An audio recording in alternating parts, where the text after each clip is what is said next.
अगर आप हमारे चैनल पर नए आए हैं तो हमारे चैनल को सब्सक्राइब करना ना भूलें। आपका धन्यवाद।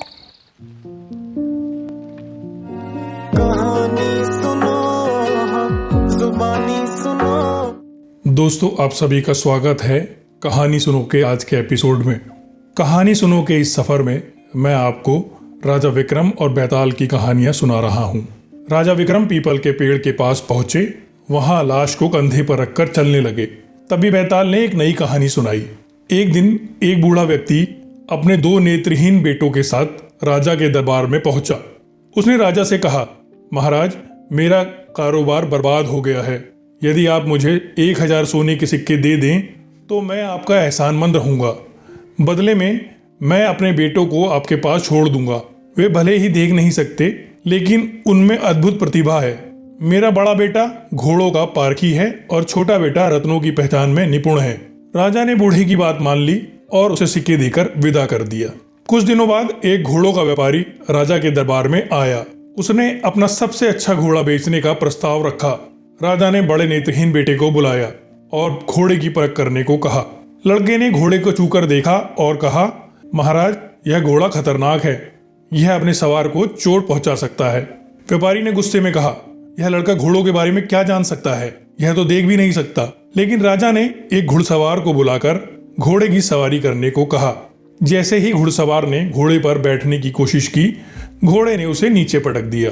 नेत्रहीन लड़के ने कहा, यह घोड़ा केवल एक मालिक को पहचानता है।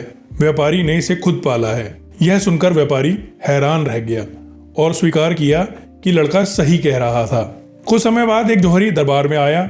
वह अमूल्य रत्न लेकर आया था। राजा ने छोटे नेत्रहीन लड़के से उसकी परख करने को कहा। लड़के ने रत्न को छूकर कहा, महाराज, यह रत्न अनमोल है, लेकिन यह अपने मालिक के लिए अशुभ है। यह जौहरी के परिवार में भी 2 मौतों का कारण बन चुका है। यह सुनकर जौहरी घबरा गया और सच कबूल कर लिया। राजा ने उसे माफ कर दिया। राजा इन नेत्रहीन लड़कों की प्रतिभा से प्रभावित हुए। उन्होंने सोचा कि इन लड़कों को दरबार में रखा जाना चाहिए। कुछ दिनों बाद बूढ़ा व्यक्ति सिक्के लौटाने आया। राजा ने उससे कहा, तुम्हारे बेटों में अद्भुत प्रतिभा है। अब मुझे बताओ, तुम्हारी क्या विशेषता है? बूढ़ा बोला, महाराज, मैं किसी भी व्यक्ति की असलियत बता सकता हूँ।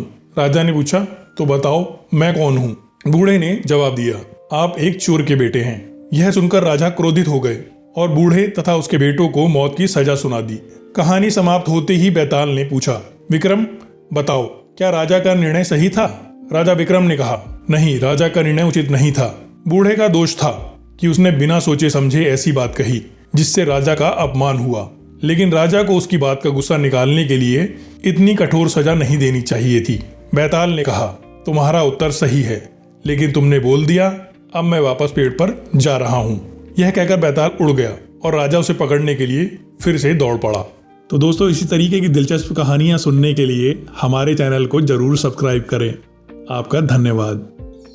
दोस्तों, आपको हमारी आज की कहानी कैसी लगी? हमारी कहानी को लाइक करें, कमेंट करके अपनी राय हमें दें। आपके कमेंट और लाइक हमारे हौसले को बढ़ाते हैं। अगर आप हमारे चैनल पर नए आए हैं तो हमारे चैनल को सब्सक्राइब करना ना भूलें। आपका धन्यवाद।